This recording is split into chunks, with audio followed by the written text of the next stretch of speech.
सुप्रभात बच्चों, आज हम ज्ञान सागर से देख रहे हैं पाठ वृद्धा का उपहार। महात्मा गौतम बुद्ध एक बार पाटलिपुत्र गए।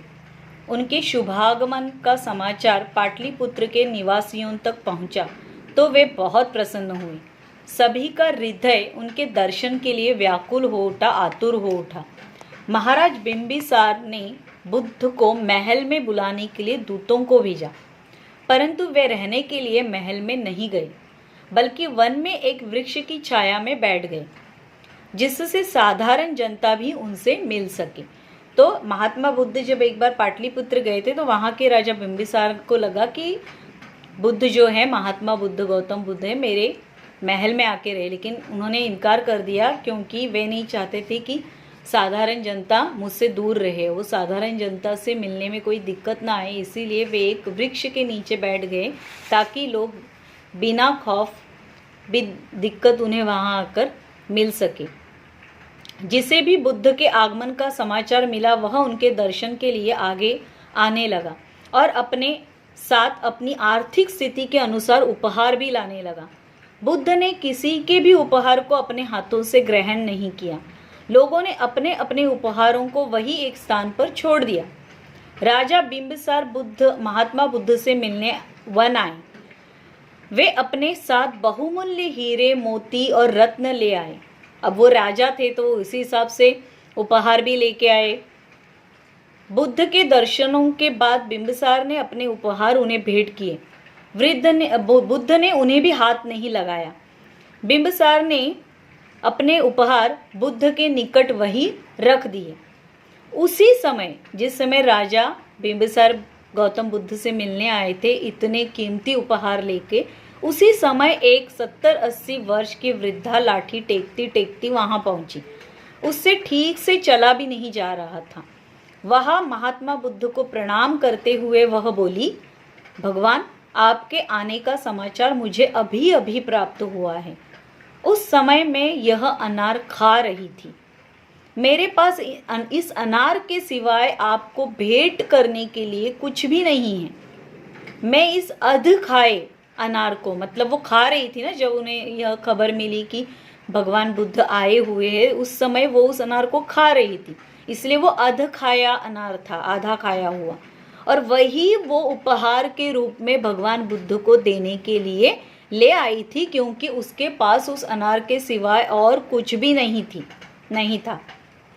यदि आप मेरी यह तुच्छ भेंट स्वीकार करेंगे तो मैं इसे अपना अहोभाग्य समझूंगी। मैं अपने आप को बहुत भाग्यशाली समझूंगी अगर आप अपने हाथों से मेरे इस उपहार को ग्रहण करेंगे। हालांकि यह उपहार कोई बड़ा कीमती, कोई बड़ी चीज़ नहीं, बड़ा उपहार नहीं है, लेकिन फिर भी अगर आप इसे स्वीकार करें तो मुझे बहुत प्रसन्नता होगी, मैं अपने आप को भाग्यशाली समझूंगी। महात्मा बुद्ध ने बड़े ही प्रेम और सम्मान के साथ उस अधखाए अनार को अपने हाथों से ग्रहण किया। राजा बिंबिसार को यह देखकर बड़ा आश्चर्य हुआ।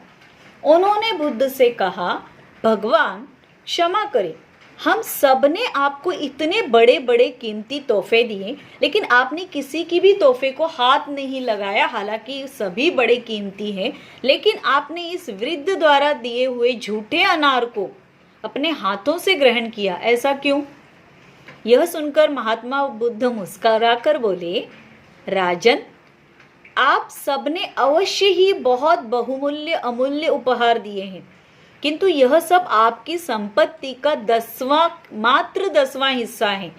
आप लोगों ने मूल्यवान वस्तुओं का दान करके अपना बड़प्पन जताने की कोशिश की है। आपने यह दान दीनों या गरीबों के लिए नहीं किया है। राजा तथा अन्य लोग महात्मा बुद्ध की बात सुनकर सिर झुकाए खड़े रहे। बुद्ध ने आगे कहा, इस निर्धन बुढ़िया के पास मुझे देने के लिए दूसरा कुछ भी नहीं था। इसने अपने मुंह का निवाला निकालकर मुझे दिया है और इस तरह इसने मुझे अपनी सारी संपत्ति दे दी है। इसने जैसी भेंट दी है वे सच्चे मन से दी है। भले ही यह बुढ़िया निर्धन है, परंतु इसे संपत्ति का तनिक भी लालसा नहीं है, मोह नहीं है। उसके पास जो भी था वो भी उसने अब खुद भूखा रहकर मुझे दे दिया और यही कारण है कि मैंने इसका दान दोनों हाथों से स्वीकार किया है। इसका दान आप सब में सबसे श्रेष्ठ दान है। गौतम बुद्ध की बात सुनकर सबने अपने हाथ जोड़कर उनकी क्षमा मांगी। वृद्ध ने लोगों को कीमती उपहार लाने के लिए मना कर दिया। उन्होंने कहा, मुझ सन्यासी को इस धन का क्या काम? आप यह धन गरीबों में उनकी भलाई के लिए बांट दें, मुझे इससे बहुत प्रसन्नता मिलेगी। तो इस पाठ से हमें क्या सीख मिलती है कि श्रेष्ठ दान वही होता है जो हम सच्ची श्रद्धा से बिना किसी स्वार्थ के दे दिया जाए। वही सच्चा दान होता है, वही श्रेष्ठ दान होता है। जो इस वृद्धा ने दिया, उसके पास न कुछ भी नहीं था, तो इसने जो अनार खा रही थी खुद भूखे रहकर, वो अनार ही भगवान को, वही उसकी सबसे बड़ी संपत्ति थी जो उसने सच्ची श्रद्धा से भगवान को अर्पित कर दिया। तो बच्चे क्वेश्चन आंसर देखते हैं। पेज नंबर 40 MCQ जो है वो आप खुद सॉल्व करेंगे टेक्स्ट बुक में ही। गौतम बुद्ध महल में न जाकर वन में वृक्ष की छाया में क्यों बैठे? याद है कि वो नहीं चाहते थे कि उस महल में लोग आने से कतराएं, वो बिना दिक्कत मुझसे आके मिल सके, और इसीलिए वे एक वृक्ष की छाया में रुक गए। बुद्ध ने किसी के भी उपहारों को अपने हाथों से ग्रहण क्यों नहीं किया? क्योंकि वे जो उपहार लाए थे वे इनकी संपत्ति का 10वां हिस्सा था, और वे उपहार अपने बड़प्पन को जताने के लिए लाए थे कि मेरे पास कितनी संपत्ति है। और गौतम बुद्ध कह रहे कि मेरे जैसे भिक्षु के लिए इन संपत्ति कोई मायने नहीं रखता, कोई महत्व नहीं है मुझे इसका। इससे अच्छा होता कि आप इसे गरीबों में उनकी मदद के लिए बांट देते। इसलिए उन्होंने उसे हाथ से ग्रहण नहीं किया। वृद्धा ने अर्ध खाए अनार को गौतम बुद्ध के दोनों हाथों से ग्रहण क्यों किया?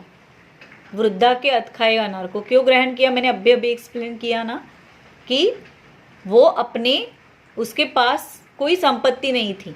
जिस वक्त उसने सुना उस वक्त वो एक अनार खा रही थी, और वही अनार उठा के, आधा खाया हुआ अनार खुद भूखे रह के, वही अनार उठा के वो भगवान बुद्ध को उपहार देने के लिए लेके आई, और इसीलिए बुद्ध के लिए वो सबसे श्रेष्ठ दान था, और इसीलिए भगवान ने उसे अपने हाथों से ग्रहण किया।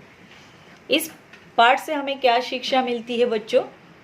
तो आपको पहले स्टोरी शॉर्ट में एक्सप्लेन करनी है, बिल्कुल शॉर्ट में एक्सप्लेन करें, लेकिन स्टोरी ज़रूर एक्सप्लेन करनी, क्योंकि उसी से आप ये अंत में शिक्षा कह सकते हो कि मनुष्य के लिए सच्चा दान वही है जो वो अपने पूरी श्रद्धा के साथ सच्चे मन से बिना किसी स्वार्थ से दे, वही सच्चा दान होता है। इसीलिए हमें हमेशा निस्वार्थी होकर ही दान करना चाहिए। यहाँ जो दूसरे लोगों ने दान दिया था वो अपना बड़प्पन जताने के लिए, मेरे पास कितनी संपत्ति है, मैं कितना अमीर हूँ, वो जताने के लिए दिया था, लेकिन वृद्धा ने निस्वार्थी भाव से वो दान दिया था। खुद भूखे रहकर, वो जो खा रही थी खुद भूखी रह के, वो अनार, उसने अध खाया हुआ अनार भगवान को उपहार में दे दिया, और इसीलिए वो श्रेष्ठ दान था जिसका स्वीकार दोनों हाथों से भगवान ने ग्रहण किया उसे। ठीक है बच्चों, तो ये आंसर आप नोटबुक में लिखिएगा। धन्यवाद।